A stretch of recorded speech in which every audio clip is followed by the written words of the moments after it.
Hey everyone, this is Jess, 5-star Airbnb superhost as well as your Airbnb coach and mentor.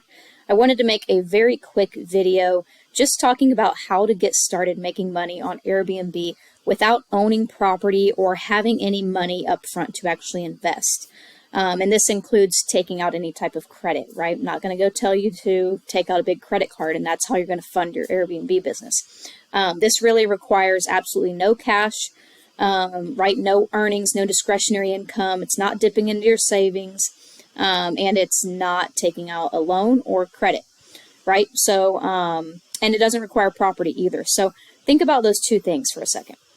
The need to have property and the need to have cash, some type of upfront capital or financial investment. Those are the two biggest reasons why a lot of people stop their Airbnb journey before they really have to. They start looking into Airbnb, they hear about all the great money that people are making, they see it on social media, and they say, oh wow, this seems like something I could do, it's something I want to try.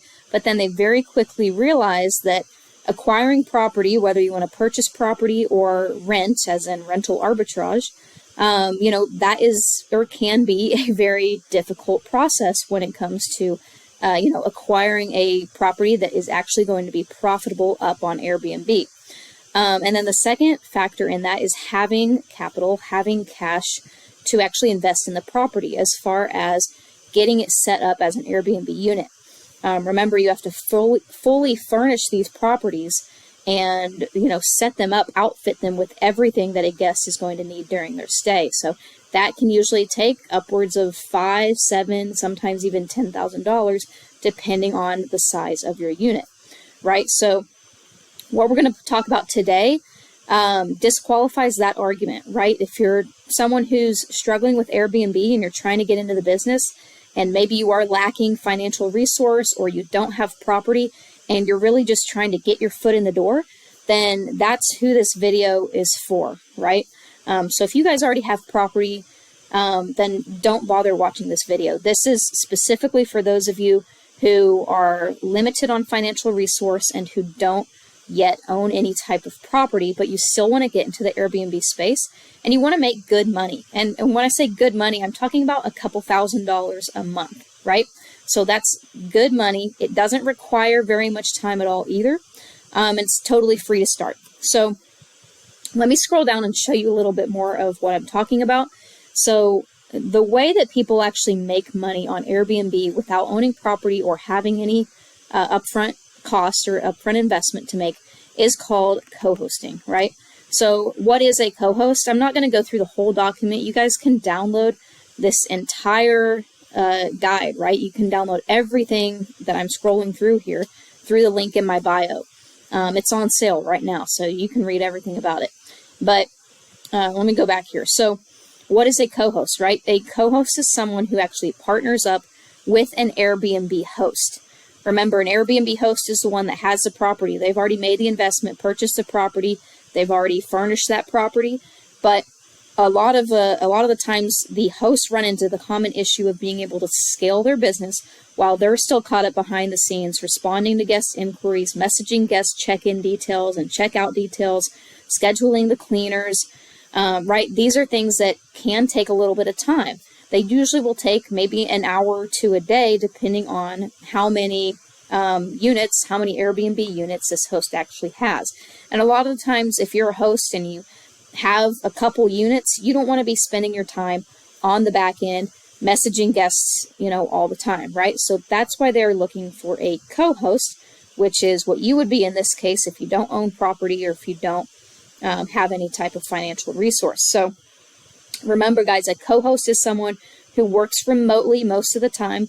You're going to need a laptop or a smartphone, and you're going to need to know basic English, right, to be able to communicate, type. So you need to be able to have those two things. Other than that, you don't need a real estate license. You don't need to know anything about Airbnb.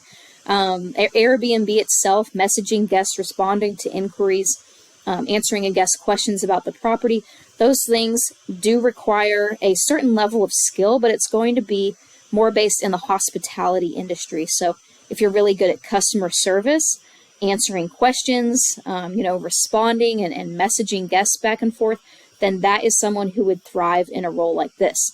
Again, I want to make this video as quick as possible, so you can see here when I'm scrolling down, this entire document includes everything you need to know about being a co-host. It includes how to get started, how to find host partners.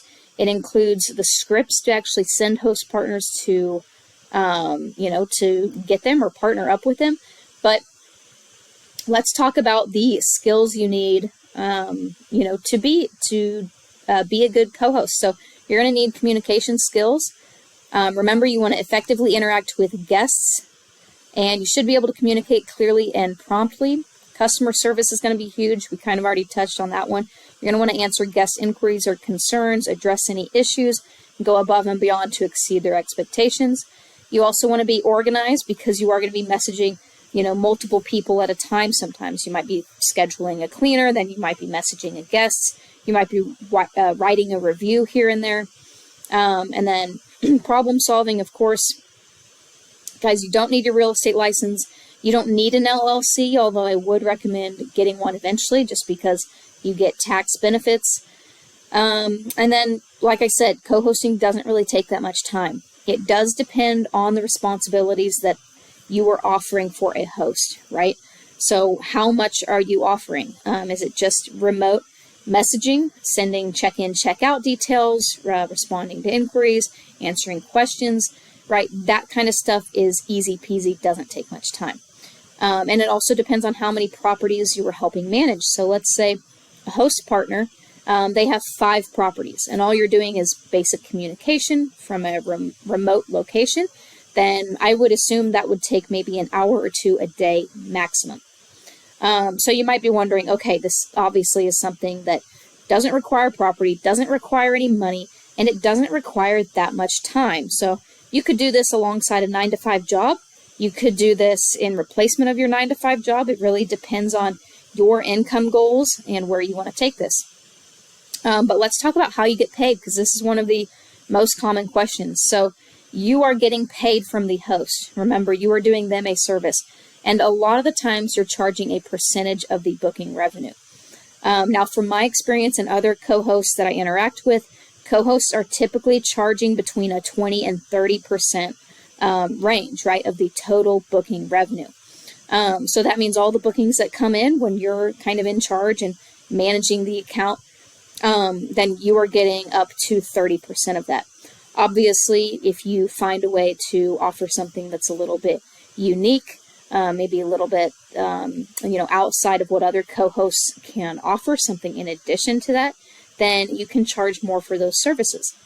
There are even co-hosting jobs where you might be local, right? Maybe you might actually swing by the property and help restock supplies or do a quality check on how it was cleaned.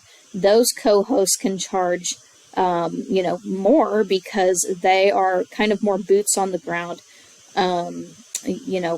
personnel there. So hopefully that makes sense. If you guys are interested in co-hosting, guys, go download this document. Like I said, right now it's on sale. That's the reason I'm making this video. And I'll go back up here to the table of contents just so you can see exactly what it covers, guys. It teaches you how to negotiate with a host, how to find them, how to provide excellent service, and then how to increase revenue, get more clients, and as well as legal protection and a contract to actually protect yourself legally. So there it is, guys. Try to keep this video under 10 minutes for you. So hopefully that helped answer some of your questions. If you guys are interested in co-hosting, if you have other questions about either Airbnb hosting in general or co-hosting, how to get started without having property, having any income, it's a great place to get started bringing in a couple $1,000s every month for just a few hours a day of work. So really easy opportunity for anybody who maybe is lacking in experience, wants to get their foot in the door with Airbnb hosting, but maybe doesn't know where to start or doesn't have some of the more logistical things that other hosts might have, right? So take a look at co-hosting. Let me know in the comments what you think about co-hosting. And if you have any further questions, I'm always more than happy to help. That's all for now.